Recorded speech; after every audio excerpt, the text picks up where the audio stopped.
All right, let's get right into it. Today, we're going to talk about one of the absolute hardest decisions a leader can ever make, and that's finding the courage to let go of the very thing that made you successful to begin with.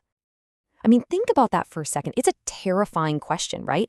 But it's the exact question that Intel had to face in a moment that was going to either save the company or completely destroy it. Their story is honestly a masterclass in strategic survival.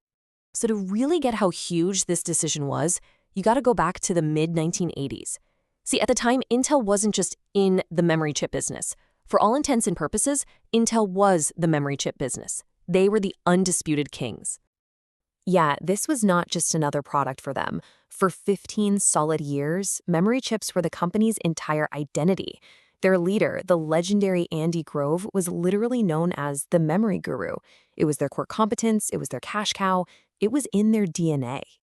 But then, a storm started brewing on the horizon.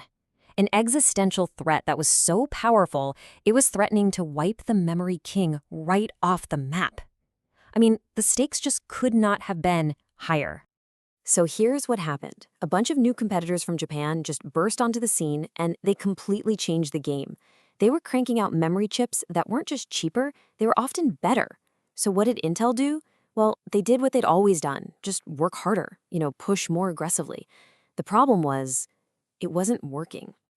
And when you look at it side by side, the brutal math of the situation was becoming crystal clear. You had Intel, the established king, just fighting to hold on, while these new, aggressive rivals were flooding the market with better stuff at a lower price. They were caught in a classic, unwinnable war. The result, a complete financial catastrophe. Intel's profits didn't just shrink, they completely vanished. Actually, it was way worse than that. The company was now losing money on every single memory chip they sold. They were literally paying to stay in a game they couldn't win anymore. So you've got this leadership team, right? They're trapped, they're losing, and they're at a total stalemate. They were just too close to the problem to see the solution. And that's when a shockingly simple question changed everything. And this right here is the core of the problem. Andy Grove had built this empire. His identity, his whole reputation, it was all tied up in memory chips. So how could he possibly see a path forward that involved tearing down his own creation? He was trapped by his own success. And this is the moment. Grove's lieutenant turns to him and asks this devastatingly simple question. Just imagine we get fired. The board brings in some new person with no emotional attachment, no legacy to protect. What would that person do? And boom, just like that, the answer was completely obvious. Grove knew it instantly. An outsider would just look at the numbers and make the cold, hard, logical choice without even blinking. That simple shift in perspective, it was like he was finally seeing his own company through a stranger's eyes. Okay, so knowing the answer is one thing, but actually doing it, that's a whole different story. This wasn't just some strategic pivot. For Intel, this was like shedding its own skin. It was like erasing its own history.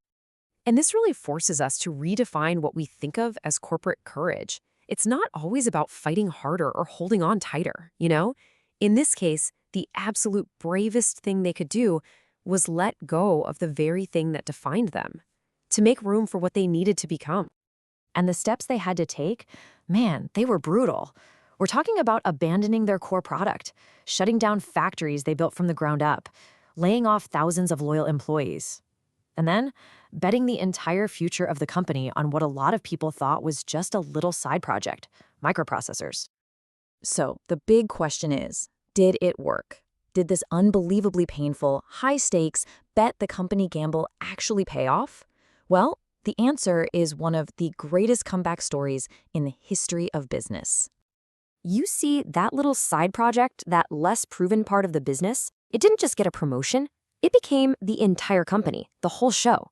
By letting go of the past, they could finally pour all of their resources, all of their talent, and all of their focus into the technology that would basically define the next era of computing. I mean, the journey is just incredible when you lay it out.